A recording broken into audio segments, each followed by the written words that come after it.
For Boomerang, Eddie Murphy insisted that Grace Jones and Eartha Kitt be cast as overage, oversexed divas.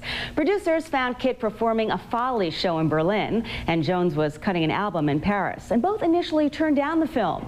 CNN's Sherry Sylvester reports on how they came back to Boomerang.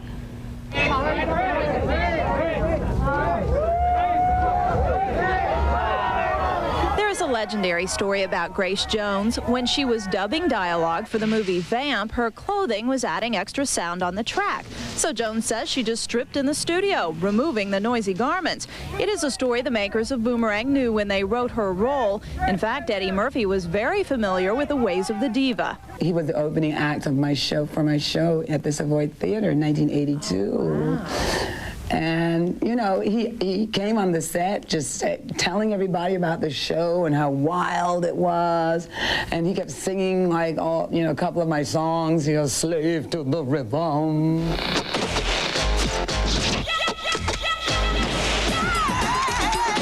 She plays Strange, that's strange to you and me, a personality so strange, so strong that it can sell a sexual scent. In making a fake commercial for the perfume, she had to strip in an airport. The scene is just a blip in the film, but scared the actress in spite of her vampy past. There were 400 people, and I didn't even know there were extras. I mean, there were people from the airport security, people driving those little buses around that you go back and forth to the gates on, and, you know, it was too much. I said, oh God, yeah, well, I'm gonna have to do this, okay?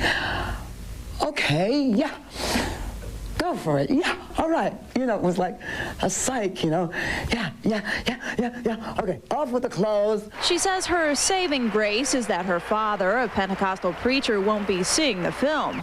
Eartha Kitt plays the owner of the cosmetics firm that promotes Strange perfume. Eddie Murphy tries to climb the corporate ladder by betting her. Kitt turned down the role 3 times because of a bedroom scene in which she was to remove false teeth, a laugh she felt was offensive. It's just because you are 60-some-odd years old now does not mean that you have fallen apart. And for other women who have become my age, I also feel that if I had done that, it would be an insult to them as well. She reconsidered the role, and although her scenes are too steamy for the MPAA ratings board to release for this story, she hopes she will change the image of the elderly. Maybe they will see that even though I'm 60-some-odd years old, I don't have false teeth. Having decided to grin and bear it, both Grace Jones and Eartha Kitt are glad they came back to Boomerang. Sherry Sylvester, CNN Entertainment News, Hollywood.